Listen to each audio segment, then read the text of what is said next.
आणि कुठच्याही या राज्यकर्त्यांना काही पडलेलं नाही. त्या विलासराव देशमुखांनाही नाही आणि त्या शरद पवारांनाही नाही, अजून कोणालाही नाही.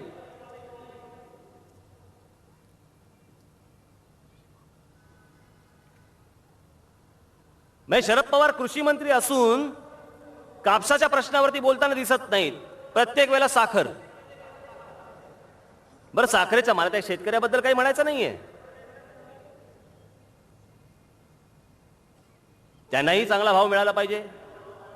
तो आपला पश्चिम महाराष्ट्र तो देखील अजून प्रगत झाला पाहिजे. पण या इतक्या प्रगत पश्चिम महाराष्ट्रामध्ये देखील जेव्हा मी गेलो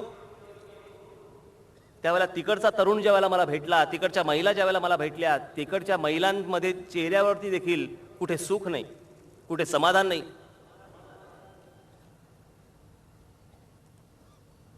हे समाधान परत आणण्याचा मी प्रयत्न करणार आहे. आज माझ्या पक्षामध्ये काम करताना मला कल्पना आहे ना, तुम्ही सगळे जे समोर बसलेले आहात ना, हा आतापर्यंतचा अनुभव माझ्या पण डोळ्यासमोर आहेच की. झेंडा घेऊन एखाद्या पुढाऱ्याच्या मागे फिरायचं, घोषणा द्यायच्या, दिवस रात्र एक करायचा. घरी गेल्यावर काय शिव्या पडतात हे देखील मला माहिती आहे. आलं कार्ट दिवसभर उकिरडू हुंगून, काम ना धंदा, नोकरी नाही, पैसे कमवायला नको, नुसतं त्या पुढाऱ्याच्या मागे हिंडायला पाहिजे झेंडा घेऊन, आणि रात्री येईल गिळायला परत. आजपर्यंत हेच ऐकत आलो ना.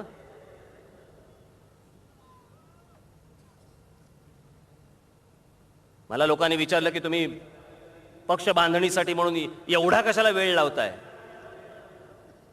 काय तमाशाचा फड काढत होतो?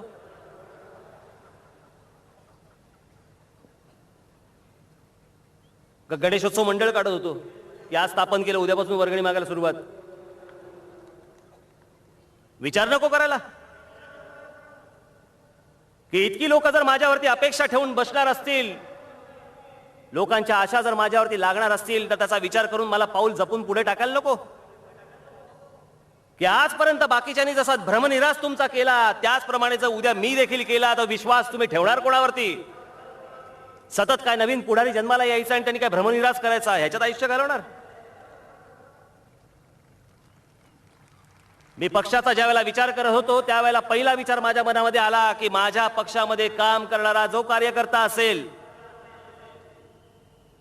त्याच्या घरच्या, त्याच्या घरी त्याचे वडील, त्याची आई, त्याची बहीण, त्याचा भाऊ, त्याची बायको, त्याची मुलं यांच्या चेहऱ्यावरती एक प्रकारचं समाधान असलं पाहिजे की हा राज ठाकरे बरोबर आहे, हा कुठे फुकट गेलेला नाही पोरगा माझा.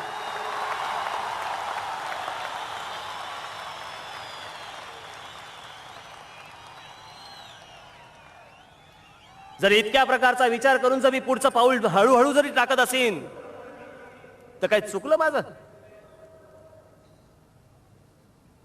काही इतरांसारखेच नुसते स्टंट करत बसू? लोक विचारतात मला, मराठी माणसाचं काय करणार? का हा झेंडा घेतल्यावर ते सुटलं? मराठी माणसाचा महाराष्ट्रामध्ये उत्कर्ष होणार म्हणजे होणार. अहो पण मराठी माणसाचा उत्कर्ष म्हणजे गुजराताच्या कानपटीत नाही होऊ शकत. गुजराती माणसाच्या कानपटीत नाही होऊ शकत, मारवाडी माणसाच्या कानपटीत नाही होऊ शकत. आता ह्या माझ्या वाक्यावरती मला अनेक लोक विचारणार आहेत, मग मागचं ते रेल्वे आंदोलनाचं काय होतं? आजही मी तुम्हाला सांगतो की ते जे आंदोलन होतं, ज्यावेळेला आमची मंडळी ज्यावेळेला त्या रेल्वेच्या ऑफिसमध्ये गेली आणि संपूर्ण देशभर जर रिक्रुटमेंट असतील प्रत्येक ठिकाणी रिजन वाईज, जर उत्तर भारताची उत्तर भारतामध्ये, तिकडची अजून राजस्थानची राजस्थानमध्ये, महाराष्ट्राची महाराष्ट्रामध्ये, तामिळनाडूची तामिळनाडूमध्ये, याचा अर्थ काय? याचा अर्थ जर इथे करणार असतील तर इकडच्या या प्रांतातल्या लोकांना इथे नोकऱ्या मिळाल्या पाहिजेत, याचा असा त्याचा अर्थ होतो.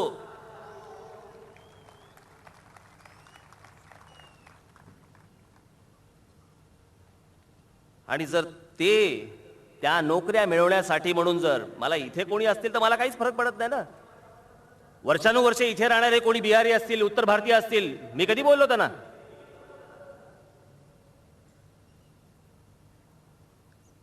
पण जर इकडच्या नोकऱ्या बळकवण्यासाठी म्हणून जर बिहारमधनं जर समजा 5 लाख लोक जर इकडे येणार असतील त्याही नोकऱ्या बळकवण्यासाठी, तर इकडे राहणाऱ्या माणसांनी करायचं काय, हा जर प्रश्न मला पडला तर ह्यात काही चूक झाली?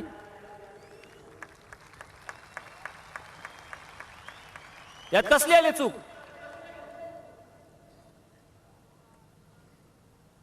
आणि मला तो फक्त सतत प्रश्न विचारत राहिले, आसाममध्ये ज्या वेळेला जाळपोळ झाली आणि माणसाला ठार मारले त्याच्याबद्दल कोणी बोलायला तयार नाही, चकार शब्द काढायला तयार नाही.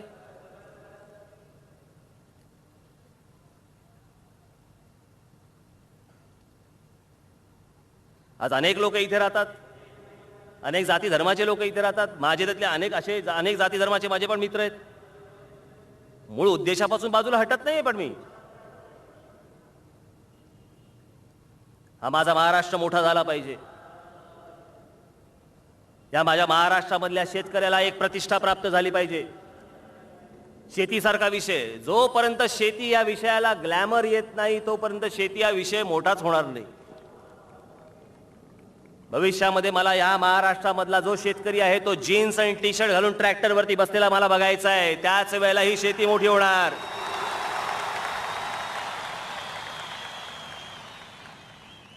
नाही तर आपलं चालू आहे, आमची माती आमची माणसं आणि आमच्या माणसांनी केलेली आमची माती. कोण आकर्षित होईल?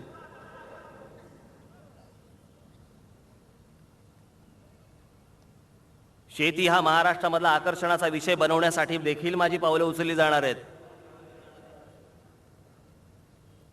पक्षाची रचना कशी असेल? भौगोलिक दृष्ट्या तर असेल, पण त्याचबरोबर पाणी, वीज, रस्ते याच्यासाठी वेगवेगळ्या कमिटी असतील, वेगवेगळे सेल्स असतील, ते त्या विषयांवरती काम करतील.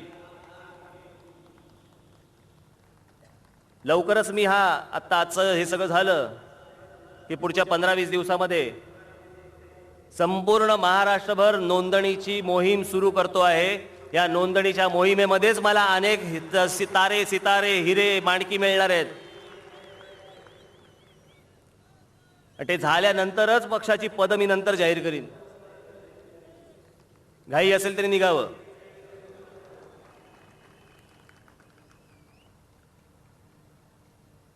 हे आपला काय फार वेळ घेत नाही,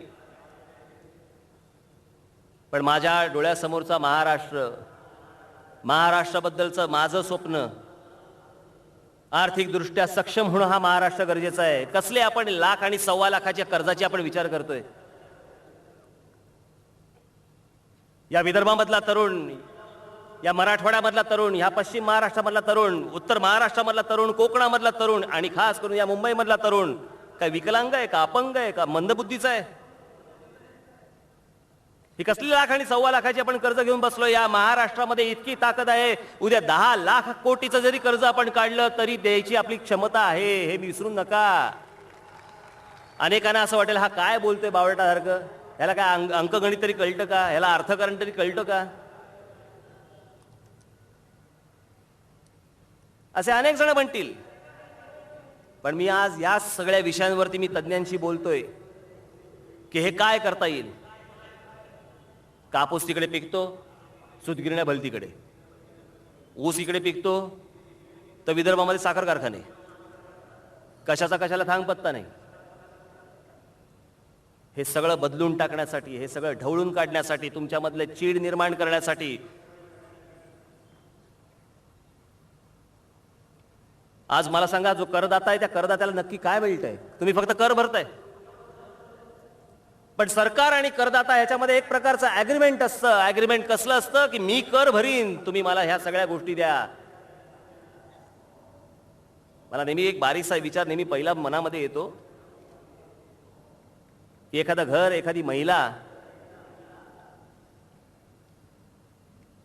ज्यावेळेला तिचा मुलगा ज्यावेळेला संध्याकाळी शाळेमधनं घरी येत असेल, तो आल्यानंतर त्या महिलेला पडत असलेला पहिला प्रश्न असेल की मी याला संध्याकाळी खेळायला बाहेर कुठे घेऊन जाऊ, ह्याला मी फिरायला बाहेर कुठे घेऊन जाऊ.